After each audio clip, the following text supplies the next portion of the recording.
Hallo, obwohl nach Brexit die Zahl der deutschen Zuwanderer nach UK abgenommen hat, zogen 2022 dennoch über 5.000 Deutsche nach UK. Nun weiß jeder, dass UK aus 4 verschiedenen Ländern besteht: England, Schottland, Wales und Nordirland. Und in unserem heutigen Video geht es explizit um Fakten, wenn man als Auswanderer nach England zieht, obwohl viele dieser Fakten sind, glaube ich, auch übertragbar auf die anderen Länder.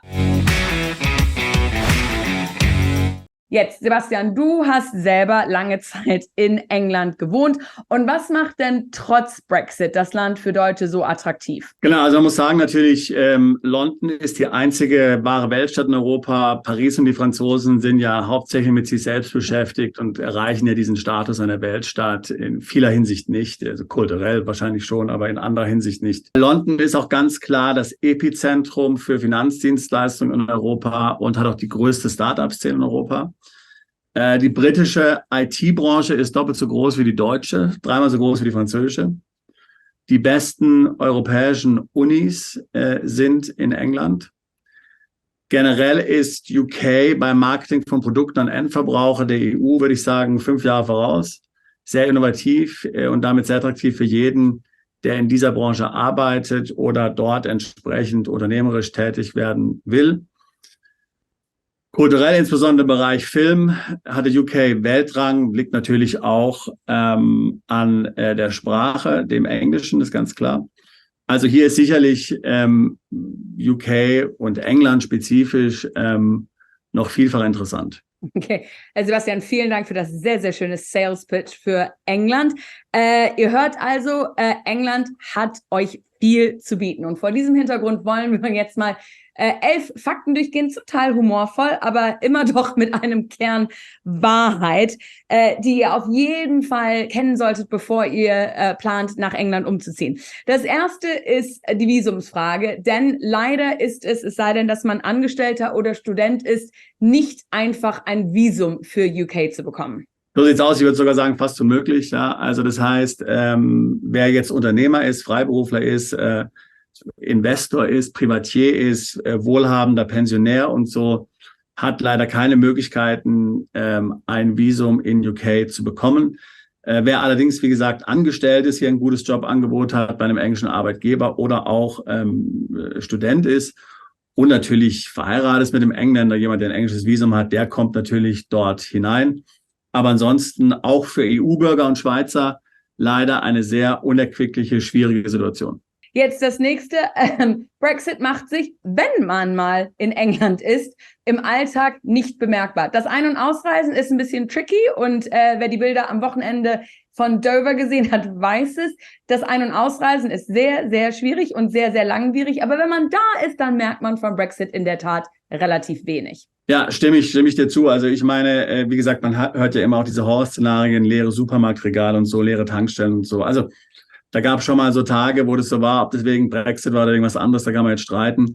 Aber grundsätzlich geht das Leben hier ganz normal weiter im Alltag für jemanden, der jetzt ganz normal hier irgendwo beschäftigt ist, einen Job hat, der wird davon nichts merken. Das nächste, ich habe ja die letzten 2 Jahre in Deutschland verbracht und werde in einem Monat wieder nach England zurückziehen und habe dieses Fakt sehr live erlebt. Die staatlichen Strukturen wie Schulen und das Gesundheitssystem in England haben ganz, ganz deutliche Schwächen, vor allen Dingen, wenn man aus Deutschland kommt. 100% stimme ich dir zu. Also so sieht's aus. Also das liegt zum einen daran, weil sie unterfinanziert sind, weil zum Teil auch einfach schlecht organisiert sind, zum Teil auch zu zentralistisch organisiert sind. Also da muss man schon ganz deutlich sagen, da ist man, wenn man aus Deutschland kommt, in gewisser Weise, wenn nicht verwöhnt, doch zumindest besser versorgt, als man es in England sein wird. Gerade wenn man jetzt Kinder hat und muss ständig zum Arzt gehen und so,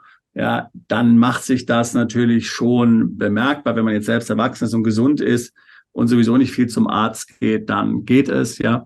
Was die Schulen anbelangt, es ist eine Lotterie, ja. Wenn man jetzt in einem guten Bezirk wohnt, dann kann das mit der Schule möglicherweise funktionieren. Ansonsten ist es auch sehr durchwachsen, würde ich sagen. Natürlich deswegen für viele Ausländer.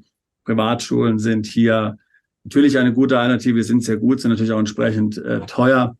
Kindergärten und so gibt's ja gar nicht groß oder zumindest nicht für die ganz kleinen Kinder. Das heißt, da muss man dann sehr viel auch wiederum bezahlen für Kinderbetreuung. Also das muss man schon sehr genau planen. Das nächste, da war ich, wie gesagt, wir waren die 2 Jahre hier in Deutschland, erstaunt, aber es stimmt, die Steuern in England sind fast genauso hoch wie in Deutschland. Wer also meint, nach England zu ziehen und ihre Steuern sparen zu können, dem ist leider nicht so. Ja, 100%. Man denkt es ja oftmals aus, ich weiß auch nicht genau warum, aber man denkt es manchmal. Es gibt schon Szenarien, wo man weniger bezahlt. Also es hat so ein bisschen was damit zu tun, was man genau verdient, wie viel man verdient, was die Einkommensarten sind und so. Das kann schon mal dazu führen, aber dann gibt's natürlich auch nicht wirklich Kindergeld, jetzt zum Beispiel in England oder in sehr geringem Umfang. Man kann viel weniger Dinge absetzen, als was in Deutschland absetzen kann. Also es gibt schon, muss man sagen, in England nicht sehr viele Vorteile. Also manchen den einen oder anderen Vorteil gibt es ja, aber weniger, als man vielleicht denkt. Das nächste Fakt, kontrovers, obwohl ich muss ihm auch zustimmen, es gibt tatsächlich ein Leben in England außerhalb Londons. Genau, also London ist natürlich diese gigantische Metropole und selbst die Engländer werfen ja dem englischen Staat und der englischen Regierung vielfach vor, dass hier alles, was London ist, bevorzugt behandelt wird und die anderen Regionen des Landes vernachlässigt werden, auch finanziell vernachlässigt werden. London ist natürlich eine gigantische Stadt und auch gigantisch wichtig für das Land, aber es gibt wunderbare Gegenden und Städte auch außerhalb von London. Also man kann sich da mal an Cornwall zum Beispiel orientieren, sehr schön. Oder dann kennt man auch Shropshire und die ganzen Countys, die es sonst noch gibt, so um London drumherum.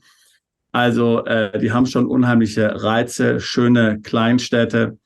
Da kann man also tatsächlich auch ein Zuhause finden, jenseits von London. Dem kann ich nur zustimmen. Mein Mann und ich sind vor 10 Jahren aus London weggezogen und wir sind nach Hampshire gezogen und wohnen dort in einem Dorf. Und da sage ich immer zu Deutschen, es ist genauso wie in Rosamunde Pilcher. Das sagt den meisten Deutschen was. Die Engländer wissen gar nicht, wer Rosamunde Pilcher ist. Aber wenn man Deutschen sagt, es sieht so aus wie in Rosamunde Pilcher, dann hat jeder so eine Idee. So einen idyllischen kleinen Teich und eine Kirche, 2 Pubs, ganz, ganz ländlich. Da wohnen wir und es ist in der Tat sehr, sehr schön. Mit dem Theater ist es ein bisschen schwierig. Museen haben wir auch nicht so wahnsinnig viel, aber man kann sehr schön laufen. Und wenn man an der Natur interessiert ist, dann ist das auf jeden Fall was, wo man alternativ wohnen kann. Ja, ich kenne Hampshire. Also Hampshire ist wunderbar. Hampshire ist very, very nice. Very, very nice. In dem Zusammenhang haben wir auch gelernt, dass das englische Wetter und die englische Küche sind weitaus besser als ihr Ruf. Wer einmal nach einem regnerischen, langen Spaziergang in einem englischen Pub sonntags nachmittags einen Roast gegessen hat, wird mir vollkommen zustimmen. Ja, ich stimme dir zu. Also zunächst muss man sagen, also das Wetter in England, wir reden jetzt nicht von Gesamt-UK, Nordirland oder Schottland, aber in England ist das Wetter eigentlich tatsächlich schön. Ja, also und gerade Frühling und Herbst sind sehr schön, sind eigentlich auch trocken, die Sonne scheint viel. Die Sommer sind natürlich milder, als jetzt man sie aus manchen Teilen Deutschlands gewöhnt. Das kann aber auch positiv sein. Wobei mittlerweile gibt es dort auch laufend über 30 Grad. Ja, aber das Wetter in England ist tatsächlich besser, als man denkt. Und wie gesagt, die Restaurants mittlerweile, es hat sich in den 90er Jahren irgendwann geändert. Also es gibt fantastische Restaurants in UK, in England, in London gerade natürlich auch. Wenn man jetzt Sterneküche gern hat, gibt's da in London mit Abstand, finde ich, die besten Restaurants. Also ich habe auch schon in Paris in mehreren Sterne-Restaurants gegessen. Ich fand die Erfahrung in London besser als dort. Ja. Auch jetzt Pubfood, wie die Catherine gerade eben gesagt hat, hervorragend. Also man kann da wirklich mittlerweile ein sehr gutes Angebot finden, an hervorragenden Möglichkeiten auszugehen. Fakt Nummer 7, lerne Understatement und Selbstabwertung. Ganz, ganz wichtig. Das muss man in England tatsächlich in sein tägliches Leben einarbeiten. Genau, also das klassische Beispiel ist, wenn dir jemand auf die Füße tritt, dann sagst du Entschuldigung. Ja, es ist einfach so. Also es ist ganz verrückt. Also du stehst irgendwo am Tresen von der Bar, bestellst ein Bier.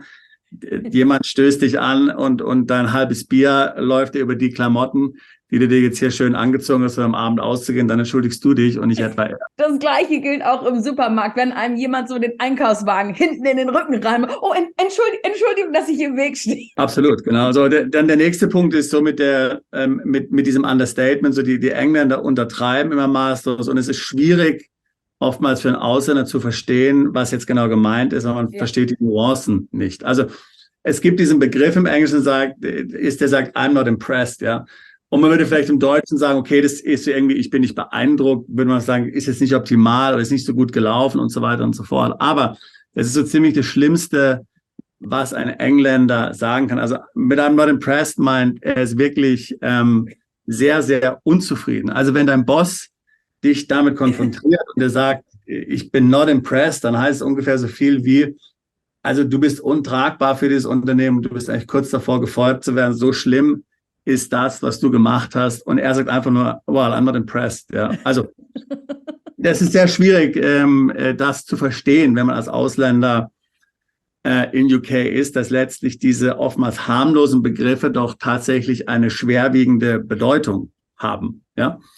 Und jetzt noch eine Sache zu der Selbstabwertung. Also das ist extrem wichtig in England, dass man über sich selbst lachen kann. Und je höher die Position ist, desto wichtiger ist, dass man selbst abwertend spricht. Ich hatte ja bei der Allianz lange Jahre gearbeitet in London und mein Boss dort hat wirklich laufend vor allem gescherzt, wie inkompetent er ist, dass er keine Ahnung hat.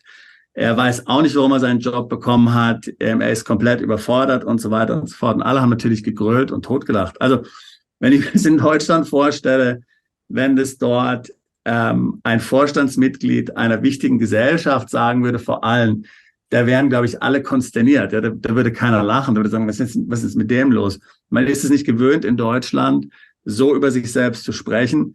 In England gehört es zum guten Ton dazu. Und eins, was den Deutschen immer vorgeworfen wird, ist, dass sie nicht selbst über sich lachen können. Ja, und da ist vielleicht was dran. Ja. Auf jeden Fall. Ich habe in den letzten 2 Jahren gelernt, Deutsche haben Humor. Es gibt auch Comedy, wie wir sie aus England kennen, aber es ist anders. Und so dieses Self-Deprecating, das gibt es so, glaube ich, in Deutschland in der Tat nicht. Fakt Nummer 8.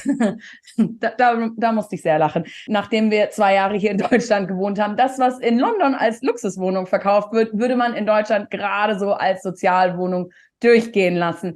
Das Niveau der deutschen Handwerker ist nicht umsonst weltberühmt. Sowas findet man in England in der Tat leider nicht. Genau, also man muss sich nochmal in Deutschland Sozialwohnungen anschauen, so die neu gebaut werden, ja. Und wie gesagt, die gleiche Wohnung in England wird als Luxuswohnung dann einem verkauft und man muss auch als Luxuswohnung bezahlen, dann sowohl man kaufen als auch mieten will, ja. Also es sind einfach nur, also wenn in irgendeiner Anzeige steht, wenn du dir dort eine Wohnung anschaust, dass es eine Luxury Flat ist oder so, dann geh einfach davon aus, dass du dort ganz deutliche Abstriche machen musst. Das hat also nichts mit einer Luxuswohnung zu tun, wie wir sie vielleicht von Deutschland aus erwarten. Das ist wie ein 5-Sterne-Hotel aussieht, ja. Also es ist einfach maßlos, was da übertrieben wird, gerade in diesem Bereich der Immobilien. Die Badezimmer, die nehmen mich immer tierisch mit, muss ich ganz ehrlich sagen. Wenn man eine deutsche Dusche gewöhnt ist und deutsche Armaturen, dann muss man bitterlich weinen, wenn man in England ein Badezimmer betritt. Fakt Nummer 9. Die City-Traditionen verschwinden. Da muss man vielleicht ganz kurz, müssen wir erklären, was wir bei der City meinen. Ja, genau. Also die City of London ist ja der Finanzbezirk in London, ursprünglich mal als auch die Square Mile genannt, weil es eben 1 Quadratmeile ist. Dort sind alle Banken, Versicherungen, Finanzdienstleistungsunternehmen, die man so kennt.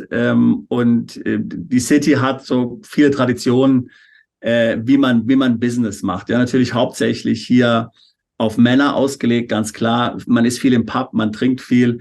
Es geht viel auf Handschlagbasis, ja. Also ich habe in der City ja 4 Jahre lang gearbeitet und ich erinnere mich, also wir sind da zum Mittagessen mit Kollegen bei der Allianz oder mit einem Kollegen bei der Allianz, ja, ins Pub gegangen oder in eine Bar gegangen, haben 3 Flaschen Wein zu zweit getrunken, Weißwein. Und nicht nur einmal, das war komplett normal, ja. Und dann zurück ins Büro. Jeder redet über die 4-Tage-Woche, ja. Also ich meine, ich habe noch nie in der City eine 5-Tage-Woche erlebt, ja. Also Spätestens Freitag um 12 packt jeder ein, geht ins Pub und verbringt den Nachmittag im Pub. Ja. Aber diese Dinge verschwinden. Es wird jetzt alles eher, habe ich das Gefühl, so wie in den USA. Also diese Big Boozy Lunches, die man gewöhnt ist, die gibt's nicht mehr. Jeder kauft sich ein Sandwich, setzt sich vor seinem Computerbildschirm hin, schaut sich irgendwas im Internet an, auf Social Media, isst das sein Sandwich vom Brett oder irgendeinem anderen Laden. Auch diese Verbindlichkeit hier mit Handschlag und dass man auch auf sein Wort was zählen kann, das gibt's auch so alles nicht mehr. Also es ist in gewisser Weise ein bisschen schade. Und wenn du nach London kommst und in der City arbeiten willst und diese alten Traditionen noch finden willst, dann musst du dich besser beeilen, bevor sie ganz verschwinden. Der Zweite Weltkrieg ist lange her. Dennoch gilt in England in vielerlei Hinsicht, don't mention the war. Genau. Ich glaube, der Hauptgrund ist eigentlich derjenige, dass die Engländer letztlich ihre eigene Vergangenheit, die Kolonialherrschaft und so weiter, noch überhaupt nicht aufgearbeitet haben. Die Deutschen haben das ja gemacht, sehr umfangreich. Manche würden sagen, zu intensiv. Aber natürlich sind wir sehr nüchtern dieser Vergangenheit gegenüber, die hier unsere Vorfahren letztlich hier uns hinterlassen haben.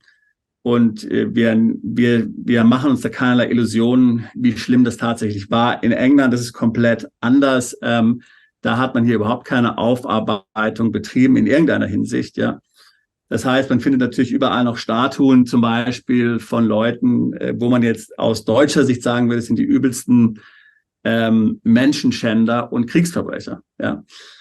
Und wenn man dann also jetzt mit dieser Haltung, die man aus Deutschland kennt, die man ja auch gegenüber der eigenen Geschichte hat, ja, also diese Nüchternheit, ja, kein Pathos, sondern zu sagen, okay, da sind schreckliche Dinge passiert, die wir als Volk letztlich zu verantworten haben. Mit dem Engländer spricht, ja, dann reagieren die mit ganz viel Unverständnis, ja. Also, und vor allen Dingen, wenn man dann irgendwie hier mal anfängt, über deren eigene Geschichte zu reden. Das ist nicht nur der Zweite Weltkrieg, sondern es geht natürlich da auch um ihre Geschichte. Oder was sie zum Beispiel im Zweiten Weltkrieg für Gräueltaten verbracht haben unter Churchill, wie viele Millionen an Indern dort zum Beispiel verhungert sind, ja.